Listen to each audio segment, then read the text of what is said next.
Friends, the news from across the border is bad for them, but good for us. The Russian Ministry of Finance has refused to publish monthly data on oil and gas budget revenues. Well, that's understandable. If I were in their place, I'd refuse too, because those revenues have decreased a bit and it's better not to show them for now. I say this as a man. In this situation, it's better not to show it, they'll just laugh at you. And the excuse that it's just very cold might not save anyone. In reality, the situation there is lousy. I wrote about this yesterday, here are the numbers we have. As for Russian Urals oil, it has crashed to 39.18 per barrel. That's the lowest since May 2020. That's 13% lower than in November, and 40% less than last year. So, according to Reuters estimates, because of this, Russia's oil and gas budget revenues in December fell by almost half year on year, well down to 410 billion rubles. That's the lowest since August 2020. The National Wealth Fund is empty. They've eaten it up. Gazprom is deep in the red. This is, of course, Putin outplaying everyone. No one ever imagined Gazprom could become unprofitable, but they managed it. And oil revenues have shrunk to childlike proportions.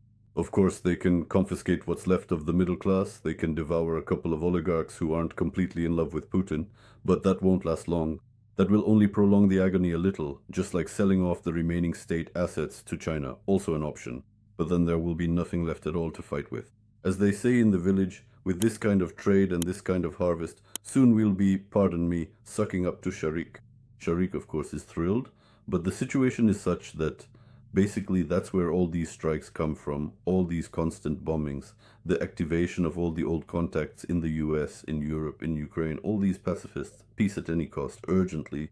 Their task is to squeeze out of Zelensky as quickly as possible a capitulation that most Ukrainians will accept and support, because otherwise they themselves won't last long.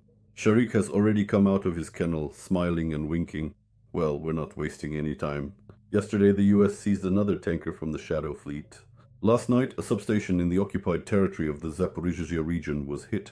All these videos are available on my Telegram channel, Sazonov Official, or on Facebook, Kirill Pravdarub. If you're interested, subscribe and watch. The links are in the video description. We really are in the 12th round. Whoever falls first falls. Russia's economy is cracking. They were relying on oil, gas is already in the red. The economy is in the red. Civilian sectors are in the red. Everything was propped up by oil. Oil has plummeted by 40% in just a year. Revenues have dropped and tankers are more or less leaving. Obviously, this won't last long.